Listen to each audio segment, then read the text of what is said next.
मित्रांनो, माझ्या पाठीमागे तुम्हाला काय दिसतंय? ओके, तर हे तुम्हाला आहे का ओळखीचं? निश्चितच हे तुमच्या ओळखीचं नाही असणार आहे. का असणार आहे? हा काहीतरी दिसतंय, काहीतरी युद्धासारखी काहीतरी परिस्थिती दिसते. एवढं मात्र आपल्याला कळतंय, नक्की याचं नाव काय आहे काय नाहीये हे मात्र आपल्याला माहित नाहीये, बरोबर ना? मी सांगतो तुम्हाला. हे बघा, हे आहे रशिया. रशियाचा हा प्रदेश आहे आणि रशिया स्थित एका अण्वस्त्रधारी, म्हणजे ज्याच्यावरती अण्वस्त्र ठेवले जाऊ शकतात अशा प्रकारचं हे एक बॅलिस्टिक मिसाईल आहे. आणि ह्या बॅलिस्टिक मिसाईलच्या द्वारे रशिया हा त्याच्याकडे असणारे जी अण्वस्त्र आहेत ती अगदी युरोप पर्यंत सहज फेकू शकतो, तिथे मारू शकतो. आणि मित्रांनो, आता नुकतंच जर तुम्ही पाहिलं तर याच हे जे काही मिसाईल आहे, या मिसाईलचं नाव आहे इस्कंदर किंवा इस्कॅंदर. या इस्कॅंदर नावाचं हे जे मिसाईल आहे, या मिसाईलची जर आपण लांबी बघितली तर जवळपास म्हणजे त्याची जो मारा करू शकतं, तर मारा करू शकण्याची जी क्षमता जी आहे ती 50 ते 500 किलोमीटर पर्यंत आहे. त्याचं वजन 3800 किलोग्राम आहे आणि जवळपास 480 ते 700 किलोग्राम एवढ्या वजनाची अण्वस्त्र हे वाहून घेऊन जाऊ शकतं. 500 किलोमीटर जाऊन तिथे ते फेकू शकतं, मारा करू शकतं. मित्रांनो, अशा वेगवेगळ्या पद्धतीची ही माहिती आहे. दुसऱ्या महायुद्धानंतर रशिया हा अण्वस्त्रधारी त्या ठिकाणी बनतोय आणि अण्वस्त्रधारी बनल्यानंतर शीत युद्ध जे आहे त्या शीत युद्धामध्ये रशिया आणि अमेरिका या दोन देशांमध्ये अण्वस्त्र स्पर्धा सुरू झाली. त्या अण्वस्त्र स्पर्धेतून या दोन्ही देशाकडे प्रचंड मोठ्या प्रमाणात अण्वस्त्र निर्माण झाली. ही अण्वस्त्र पुन्हा एकदा आता चर्चेचा विषय बनतायत. का बनतायत ती? तर त्या चर्चेच्या विषयाचं महत्व किंवा मुद्दा आहे तो म्हणजे रशियाच्या संरक्षण मंत्रालयाने 21 मे 2024 म्हणजे अगदी कालच त्यांनी असं सांगितलं की त्यांनी या सामरिक अण्वस्त्रांचा म्हणजे स्ट्रॅटेजिक जे काही न्यूक्लिअर वेपन्स आहेत त्यांचा काय केलंय, त्यांनी समावेश असलेल्या इस्कंदर क्षेपणास्त्र सरावाचा पहिला टप्पा सुरू केलेला आहे. ते एका अनआयडेंटिफाईड जागेवरती आहे, माहित नाहीये ते लोकेशन कुठे आहे, पण रशियामध्ये ते नक्की आहे. आणि तिथे ते या अण्वस्त्रवाहू मिसाईल्सचा युद्ध सराव करतायत. यातून त्यांना काय संदेश द्यायचा आहे जगाला? दुसरा मुद्दा बघा, अगदी काही दिवसांपूर्वी त्यांनी काय केलं होतं, या सरावाची जाहीर घोषणा केली होती की आम्ही असा सराव करणार आहोत. आम्ही असा सराव करणार आहोत की ज्यामध्ये अण्वस्त्र असतील, समावेश असतील. काय सांगायचं रशियाला आणि रशियाने हे का केलं हे त्या ठिकाणचं एक छायाचित्र आहे जे त्यांनीच आपल्याला दिलं. मग ऐन युद्धाच्या मध्यभागी म्हणजे तुम्हाला माहिती आहे सध्या युक्रेन आणि रशिया जवळपास 2 वर्ष झाली हे युद्ध चालू आहे आणि याचा अजून अंत होत नाहीये हे आपल्याला पाहायला मिळतं. कुठल्याही प्रकारे अंत होताना दिसत नाहीये. आणि मग याच ऐन युद्धाच्या मध्यभागी रशियाने घोषित केलं की आम्ही काय करतोय, अण्वस्त्रांच्या वापरांचा सराव करतोय. यापूर्वी मार्च महिन्यामध्ये सुद्धा त्यांनी बेलारूसमध्ये अण्वस्त्र तैनात करणार असल्याची घोषणा केली होती. बेलारूसमध्ये अण्वस्त्र आम्ही तैनात करणार आहोत याची घोषणा केली होती. का करतोय असं रशियाने उत्तर दिलंय ते म्हणजे ऐन युद्धाच्या मध्यभागी आम्हाला अण्वस्त्रांचा सराव करावा लागतोय कारण युरोप मधल्या काही राष्ट्रांनी आम्हाला धमकी दिलेली आहे. कोण आहेत बरं हे? की जे युरोप मधले जे काही देश आहेत त्या देशांचे जे काही नेते आहेत ते काय म्हणतायत? पहिले आहेत फ्रान्सचे राष्ट्राध्यक्ष इमॅन्युअल मॅक्रॉन यांनी असं म्हटलं म्हणे की संभाव्य सैन्य तैनात आम्ही करणार आहोत युक्रेनमध्ये, युक्रेनच्या सीमावर्ती भागामध्ये. आणि युनायटेड किंगडम म्हणजे ग्रेट ब्रिटन, त्याचे जे परराष्ट्र मंत्री आहेत डेव्हिड कॅमेरून, त्यांनी असं सांगितलेलं आहे की रशियातील लक्ष्यांवर हल्ला करण्यासाठी ब्रिटिश लांब पल्ल्यांच्या शस्त्रांचा वापर करण्याची तयारी करत आहे. आणि ह्या दोन नेत्यांची विधानं दाखवून रशिया असं म्हणतोय की आता आम्हाला सुद्धा अण्वस्त्र यांचा सराव करावा लागेल, अन्यथा आम्हाला या युद्धामध्ये पुन्हा तुम्ही सगळेजण घेऊन जाल. आमच्या सुरक्षेचा, आमच्या अस्तित्वाचा प्रश्न आहे आणि म्हणून आम्हाला तुमच्या अगोदरच अण्वस्त्रांची त्या ठिकाणी तयारी करून ठेवावी लागेल असं ते म्हणतायत. आम्हाला तुम्ही म्हणजे युरोपियन लोकांनीच हे करण्यासाठी भाग पाडलंय असं रशिया म्हणतोय. पण हे खरंय का? हे कितपत खरं आहे? तर बघा, अगोदर आपण थोडंसं इथे हा नकाशा बघूया. तुम्हाला कळेल की रशिया कुठे आहे, युक्रेन कुठे आहे, फ्रान्स कुठे आहे आणि काय चाललंय सगळं. हा बघा, हा आशिया आणि युरोप या दोघी देशांचा किंवा दोन खंडांचा आपण जर विचार केला तर इथे तुम्हाला हा जो काही ही रेषा दिसते का, तर हा बघा, हा सगळा पट्टा हा इथपर्यंत अगदी या संपूर्ण भागात असा हा सगळा हा रशिया आहे, रशियन फेडरेशन. आणि ह्या रशियाचाच काही भाग हा युरोपमध्ये येतो बरं का, हा सुद्धा भाग रशियाचाच आहे असं म्हटलं तरी चालेल. आणि मग इथून सुरू होतो तो युरोपचा भाग. आता इथे आपला हा भारत आहे, हा चायना आहे, इथं सेंट्रल एशिया आहे, इथे मंगोलिया आहे, किर्गिस्तान वगैरे जे आता सध्या न्यूज मध्ये बघा ते सुद्धा या ठिकाणी पाहता मिळेल. थोडंसं आणखी तुम्हाला मी क्लिअर मॅप देतो. या ठिकाणी बघा, हा सगळा हा पांढरा जो पट्टा दिसतोय ना, हा रशिया आहे, हा रशिया आहे. आणि हा इथून हा युरोपमध्ये असणारा रशिया आणि इकडे हा आशियामध्ये असणारा रशिया, हा सगळा पट्टा आहे. या ठिकाणी बघा हा काळा समुद्र आहे आणि ह्या काळ्या समुद्राला लागून वरती इथे युक्रेन आहे. आणि मग हे रशिया आणि युक्रेन यांचं एकमेकांशी सध्या युद्ध सुरू आहे. हेच आणखी मी तुम्हाला क्लिअर दाखवतो. या ठिकाणी बघा, तर हा युरोपमध्ये असणारा रशिया, हा रशिया या ठिकाणी तुम्हाला पाहायला मिळेल. हा काळा समुद्र मी आत्ता जो दाखवला तो काळा समुद्र, त्याला लागून असणारा हा बघा, हा असा पट्टा जो आहे, हा पट्टा म्हणजे हा युक्रेनचा पट्टा आहे. आणि ह्या युक्रेनवरती रशिया हल्ला करतोय किंवा सातत्याने युद्ध सुरू आहे. आणि मगाशी जे आपण म्हटलं की रशिया आपली अण्वस्त्र तैनात करणार आहे, तो बेलारूस हा इथे, हा तो बेलारूस या ठिकाणी. आणि मग लागूनच सगळा हा काय आहे, हा सगळा युरोपचा पट्टा आहे. या ठिकाणी फ्रान्स आहे, तर या ठिकाणी युनायटेड किंगडम आहे. हा नकाशा आपल्याला माहिती असणं गरजेचं आहे जर आपल्याला हा संपूर्ण पट समजून घ्यायचा असेल तर. मित्रांनो, मग इथे जर आपण अण्वस्त्रांची जी आपण चिंता व्यक्त करतोय किंवा सध्या रशियाने पुन्हा एकदा अण्वस्त्रांचा सराव करायला सुरुवात केली आहे, तर जग पुन्हा एकदा अण्वस्त्रांच्या त्या खाईमध्ये स्पर्धेमध्ये जाईल का? अण्वस्त्रांची भीती भारतीय नव्हे तर जगभरातल्या सगळ्याच लोकांवरती सतत टांगती आहे. मग ती टांगती तलवार आणखी तीव्र होणार आहे का? तर त्याच्या संदर्भात काही मुद्दे बघूयात. दुसरं जेव्हा महायुद्ध झालं त्यानंतर अण्वस्त्र स्पर्धा सुरू झाली, शीतयुद्ध संपलं. शीतयुद्ध संपत असतानाच मधल्या काळामध्ये वेळोवेळी अण्वस्त्रांवरती नियंत्रण असावं, अण्वस्त्रांचा वापर होऊ नये, अन्यथा तिसरं महायुद्ध जर झालं तर पृथ्वीसह आपण सगळे नष्ट होऊन जाऊ, अशी भीती सर्वांनाच होती. मग ह्या अशा परिस्थितीमध्ये वेगवेगळ्या प्रकारचे करार झालेले आहेत, पण ते होऊन सुद्धा आजही बघा, हे 2022 मधली आकडेवारी आहे, कुणाकडे किती न्यूक्लिअर वेपन्स आहेत बघा. युनायटेड स्टेट्सकडे म्हणजे अमेरिकेकडे 5428, तर रशियाकडे 5977. या दोन देशांकडे सर्वाधिक अण्वस्त्र आहेत. आणि त्याचबरोबर युरोपमध्ये कोण कोण आहे, तर युरोपमध्ये हा आहे ग्रेट ब्रिटन आणि युरोपमध्ये आहे फ्रान्स. या दोघांची भीती दाखवून रशिया त्या ठिकाणी अण्वस्त्रांचा सराव करतोय. मात्र दुसऱ्या बाजूला बघाल तर आशियामध्ये आणखी 4 जण आहेत, पाकिस्तान, भारत, चीन आणि नॉर्थ कोरिया.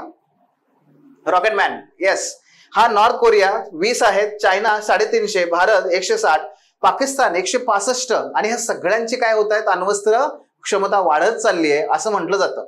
इस्रायलकडे जवळपास 90 अण्वस्त्र आहेत असंही म्हटलं जातं. आणि त्याच्यामुळेच इराणकडे शांततेसाठी म्हणजे अणुऊर्जेसाठी त्यांच्याकडे ऑलरेडी टेक्नॉलॉजी आहे. आणि माहित नाही असा नेहमीच आरोप लावला जातो की इराणकडे अण्वस्त्र सुद्धा आहेत असं म्हटलं जातंय. आणि मग हे जर बघितलं आपण तर सध्या जगामध्ये अधिकृतरित्या 9 देश असे आहेत की ज्या देशांकडे अण्वस्त्र आहेत. इराणला पकडलं तर तो 10वा येतोय, आणखी असे बरेच आपल्याला सापडतील. मग ह्या परिस्थितीमध्ये फक्त हार्डली 4-5 अण्वस्त्र जरी पुरेसे आहेत, हे 4-5 अण्वस्त्र पुरेसे आहेत जगाचा नायनाट करण्यासाठी. आणि मग या अशा भयंकर परिस्थितीमध्ये पुन्हा एकदा रशिया अण्वस्त्रांचा सराव करून काय दाखवू इच्छितोय बघूया. एक एक मुद्दे बघूयात. पहिला आहे ब्रिंकमनशिप आणि जबरदस्ती. शीतयुद्धाच्या काळामध्ये किंवा युद्धामध्ये ब्रिंकमनशिप ही एक संकल्पना नेहमी वापरली जाते. ही टॅक्टिक असते. ही टॅक्टिक काय असते तर उदाहरण घ्या, लक्षात घ्या. समजा हा असा हा एक डोंगर आहे आणि हा डोंगराचा समजा हा कडा आहे, ठीक आहे, कडा. तर व्यक्तीला या ठिकाणी हा समजा व्यक्ती आहे, तर या व्यक्तीला असं इकडे इकडे घेऊन जायचं आणि त्या कड्यापर्यंत शेवटाला इथं आणून ठेवायचं. त्याला फक्त भीती दाखवायची आणि काय करायचं, त्या कड्याच्या शेवटपर्यंत त्याला घेऊन यायचं, जेणेकरून तो काय करेल, त्याला माहितीये एकतर मी खाली पडेल आणि जर मला खाली पडायचंय तर मी मरणार आहे, आणि जर मला खाली पडायचं नसेल तर जो मला इथपर्यंत सतत घेऊन येतोय, ढकलतोय, मला त्याच्यावरती अटॅक करावा लागेल. आणि मग तो काय करतो, तो त्याच्यावरती अटॅक करतो आणि जो त्याला ढकलतोय तो म्हणतो बघा मी काहीच नाही केलं, याने माझ्यावर पहिला अटॅक केलाय, आता मी काय करतो, आता मी माझ्या बचावा करता याच्या कानाखाली देतो. आणि मग तिथं ते युद्ध सुरू होतं, ते भांडण सुरू होतं. ही परिस्थिती जी असते ना ती असते ब्रिंकमनशिपची. रशियाला ते करायचंय. कुठेही युक्रेनच्या या संदर्भात फ्रान्स आणि युनायटेड किंगडम या दोन्ही देशांनी कुठल्याही पद्धतीने आम्ही अण्वस्त्रांचा तुमच्यावरती हल्ला करू, मारा करू, वापर करू असं म्हटलेलं नाहीये, कुठेच नाहीये. पण रशियाला केवळ ती परिस्थिती निर्माण करायची आहे जिथे त्याला काय करायचंय तर युरोपसह नाटो आणि त्याचबरोबर युक्रेन या सगळ्या देशांना अशा परिस्थितीला नेऊन ठेवायचंय की जेणेकरून ते काहीतरी हालचाल करतील आणि मग संधी मिळेल रशियाला अण्वस्त्राचा हल्ला करण्याची. ह्याला म्हणतात ब्रिंकमनशिप. पण हे कितपत योग्य आहे, हे कितपत नैतिक आहे, हे कितपत मानव जातीसाठी योग्य आहे, हा विचार आपण केला पाहिजे आणि दबाव आणला पाहिजे या रशियावरती. मग रशियाची ही ब्रिंकमनशिपची जी पद्धत आहे ती या पद्धतीने पाहता येते. मग दुसरा मुद्दा, रशिया काय करतोय, प्रतिकार शक्ती म्हणून अण्वस्त्रांचा पहिला वापर करण्याचा आम्हाला अधिकार आहे असं तो म्हणतोय. प्रतिकार शक्ती म्हणून अण्वस्त्रांचा पहिला वापर करण्याचा आम्हाला अधिकार आहे असं रशिया म्हणतोय. मित्रांनो, इथे फार महत्वाचा मी तुम्हाला 2 मुद्दे सांगतो. बघा, हे अत्यंत महत्वाचं आहे. समजा ही आहेत अण्वस्त्र. जर आपण भारताचा विचार केला तर भारताने सुद्धा 2 वेळेस चाचणी घेतली आणि 1974 असेल आणि मग त्यानंतर 1998 असेल, या दोन्ही वेळेस आपण अण्वस्त्रांची चाचणी घेतलेली आहे. दोन्हीही वेळेस आपण काय सांगितलंय की आम्ही जरी अण्वस्त्रांचा वापर सुरू केला, अण्वस्त्रांची चाचणी घेतली असली तरी ती केवळ कशासाठी घेतली आहे, एक संदेश देण्यासाठी शत्रूंना की आमच्याकडे सुद्धा ती ताकद आहे. पण काय म्हणतो भारत, आम्ही प्रथम वापर करणार नाही. आम्ही प्रथम कशाचा वापर, अण्वस्त्रांचा वापर करणार नाही. बघा, आम्ही प्रथम अण्वस्त्रांचा वापर करणार नाही. हा आहे भारत. आणि आता इथे बघा रशिया. ठीक आहे, रशिया बघा, रशिया आणि बाकीचे आणखी हा जो रॉकेटमॅन आहे किम जोंग उन, तो आपला नॉर्थ कोरियाचा, तर तो आणि विशेष करून रशिया हे मात्र काय म्हणतात माहितीये का, हे म्हणतात की नाही, प्रतिकार शक्ती म्हणून आम्ही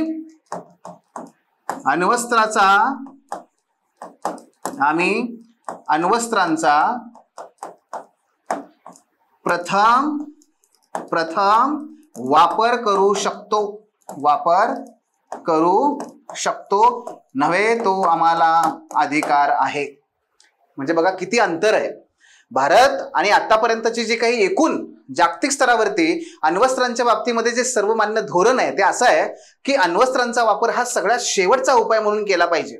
म्हणजे इथं भारत सुद्धा म्हणतोय की आम्ही पहिल्यांदा वापर करणार नाही आणि जर समजा शत्रूने आमच्या संदर्भात युद्ध झालं आणि कधीही त्यांनी अण्वस्त्राचा वापर नाही केला तर आम्ही सुद्धा करणार नाही, पण त्याने केला तर मग आम्ही गप्प बसणार नाही, असं आमचं धोरण आहे. पण याचा अर्थ काय, आपण पुढच्याला सांगतोय की भाऊ नको अण्वस्त्राच्या नादाला लागू, कारण आमच्याकडे पण आहेत आणि तुझ्यापेक्षा जास्त प्रभावी आहेत.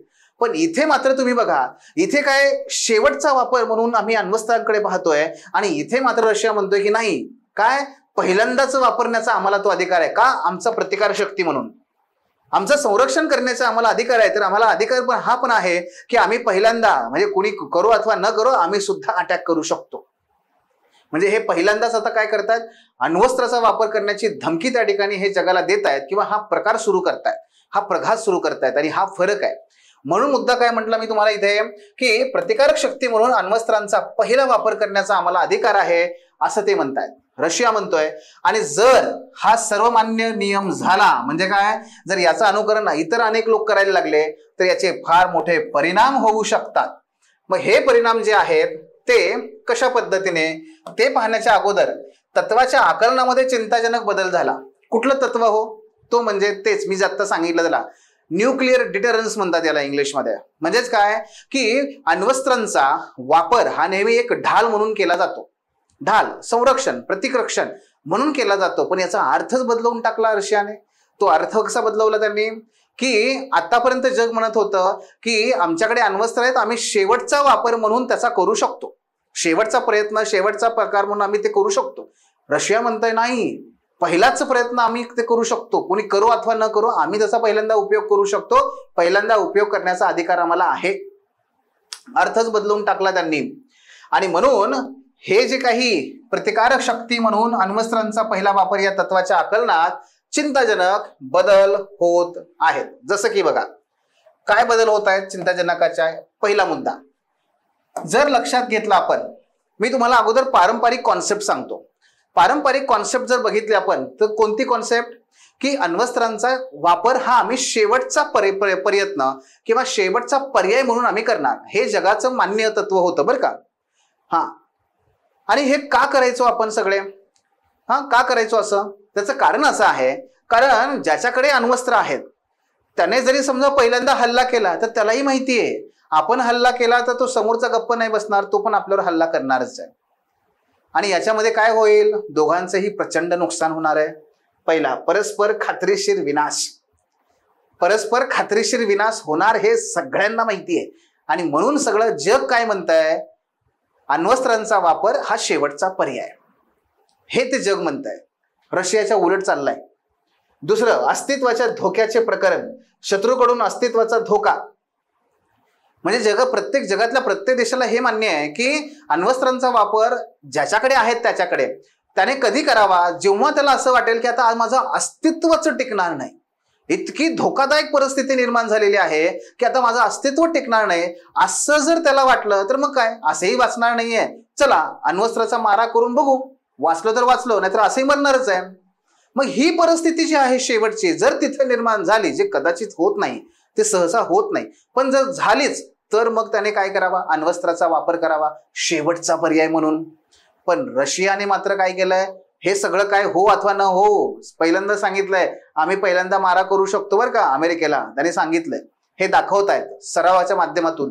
आणि तिसरा मुद्दा, जर आपण रशियाच्या स्वतःच्याच जर पुस्तकं उघडून बघितली आपण रशियनचीच, तर रशियन शासनाची एक स्वतःची आण्विक नीती आहे. त्या नीतीमध्ये सुद्धा तेच म्हणतायत ते की जर आमच्या अस्तित्वाला तीव्र धोका निर्माण झाला तरच आम्ही काय करू, अण्वस्त्रांचा वापर करू. पण त्या नीतीला सुद्धा, त्या नीतीमधल्या तत्वांना सुद्धा ते काय करतायत, देशोधडी लावतायत, ते धुडकावून लावतायत, आणि आता म्हणतायत नाही आम्ही पहिल्यांदा वापर करू. करायला कधी हवा, शेवटचा पर्याय म्हणून. हे 3 मुद्दे मी काय सांगितले तुम्हाला, की शेवटचा पर्याय म्हणून अण्वस्त्र कधी वापरली जातात आणि का वापरली जातात, त्याची ही कारणं आहेत. कारण जगाला माहिती आहे जो मारा करेल, ज्याच्यावर मारा करेल, दोघांचा विनाश ठरलेला आहे. मग अशा वेळेस जर अस्तित्वाचाच प्रश्न निर्माण झाला तर मग पर्याय नाहीये, म्हणून तिथे अण्वस्त्रांचा मारा होऊ शकतो. दुसरा, आणि ही पद्धत आहे, ही रूढ पद्धत आहे, पण रशियाने याला बदलवण्यास सुरुवात केलेली आहे. मग याच्यामुळे काय घातक प्रघात आणि आदर्श, आता खरं तर शब्द वापरू नये तो, आदर्श हा फार वेगळ्या शब्दाने अर्थाने आपण वापरतो, पण इथे काय आदर्श घालतोय रशिया जगासमोर, काय तो वाईट प्रघात निर्माण करतोय जगासमोर. तो ह्या पद्धतीने असं म्हणतोय की आम्ही पहिल्यांदाच वापर करणार, आम्ही प्रथम वापर करणार, असं तो म्हणतोय. युद्ध सरावाला सुरुवात करतोय. याच्यामुळे जागतिक आंतरराष्ट्रीय स्तरावरती काय परिणाम होऊ शकतात राजकारणावर, तर बघा, क्रमांक 1, पहिला, जे लहान अण्वस्त्रधारी जे राष्ट्र आहेत त्यांना असं वाटू शकतं की अरे, जर अण्वस्त्रांचं असं उघडपणे जर आपण भीती दाखवली आणि अण्वस्त्रांचं उघडपणे जर आपण असं काही सराव सुरू केला तर जे पारंपरिक मातब्बर सत्ता आहेत त्यांना सुद्धा आपण गप्प बसवू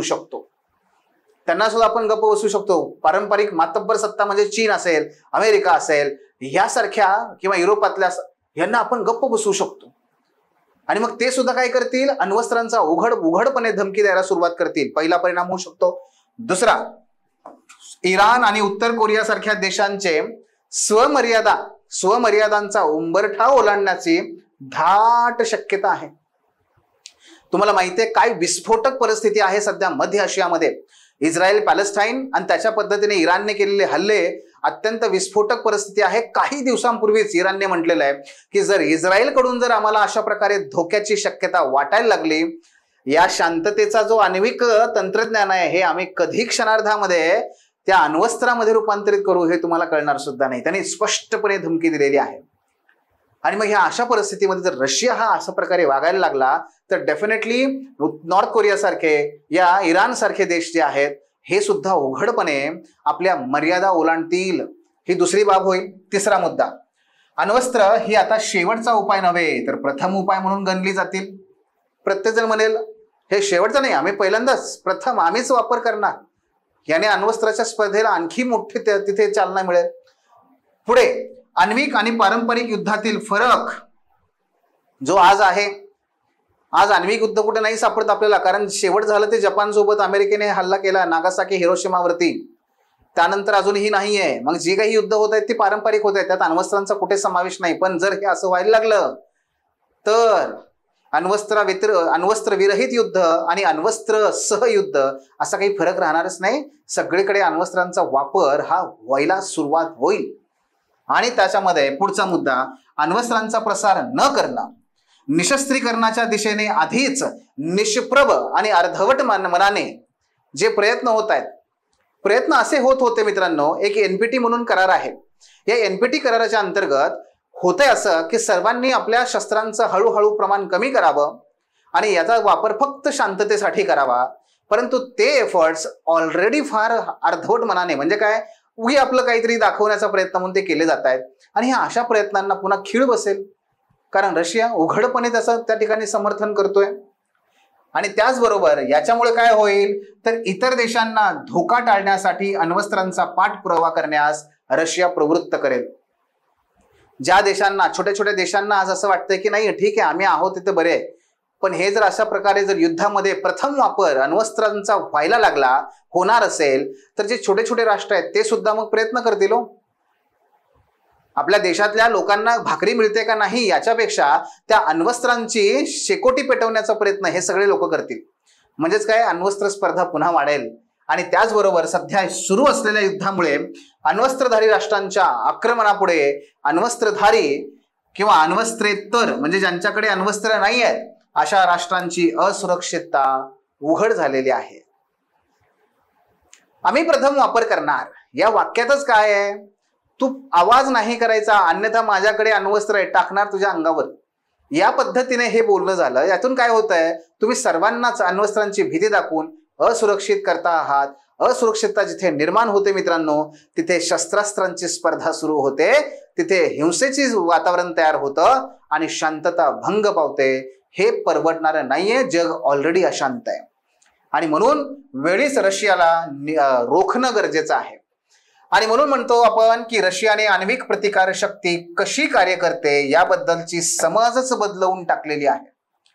आणि यामुळे जगभरातील लहान राज्यांसाठी, विशेषतः ज्या प्रदेशामध्ये दीर्घकाळ तणाव आहेत, अशा प्रदेशात प्रसारांची चिंता, कुणाची, अण्वस्त्रांच्या प्रसारांची चिंता वाढली आहे. पण हे शेवटचं वाक्य अत्यंत महत्वाचं आहे. युद्धभूमीवर अणुयुद्धाचे ढग तरंगत राहिले तर निशस्त्रीकरणापेक्षा प्रतिकार आणि प्रसारापेक्षा युद्धाला प्राधान्य मिळू शकते आणि त्यामुळे आण्विक अस्थिरता वाढू शकते आणि हे जगाला परवडणारं नाही. ठीक आहे. आणि म्हणून मित्रांनो, अण्वस्त्रांच्या ह्या स्पर्धेचा विचार करता हे आपण लक्षात घेऊया की ऑलरेडी आपल्या जगासमोर अनेक प्रकारची आव्हानं आहेत. मग त्यामध्ये क्लायमेट चेंज हे त्यातलं एक अत्यंत महत्वाचं आव्हान आहे. या अनेक देशामध्ये, येमेनमध्ये चालू आहे युद्ध, इस्रायल आणि गाझा किती 6-7 महिन्यापासून युद्ध करतायत. आफ्रिका तर सदैव यादवी युद्धामध्ये आहे. ऑलरेडी जगभरामध्ये युद्ध सुरू असताना अण्वस्त्रांचा पुन्हा एकदा त्या ठिकाणी वापर, अवलंब यासारख्या वल्गना ह्या निश्चितपणे मानवजातीच्या प्रगतीसाठी योग्य नाही आहेत. आणि म्हणून या ठिकाणी या सर्व ज्या काही अण्वस्त्रांच्या ज्या स्पर्धा आहेत यावर नैतिक बंधन येणं हे पहिलं गरजेचं आहे. दुसरं, सर्व राष्ट्रांनी, संयुक्त राष्ट्र संघटनेने पुढाकार घेऊन या रशियावरती दबाव आणणं गरजेचं आहे. आणि अण्वस्त्रांचा वापर, त्याचा सराव, या सगळ्या गोष्टींवरती दडपण आणणं गरजेचं आहे. हा आपल्याला या ठिकाणी मुद्दा सांगता येतो. The officer, your personal mentor चॅनलच्या नवनवीन अपडेट्ससाठी चॅनलला लाईक, सबस्क्राईब आणि शेअर करा. थँक्यू.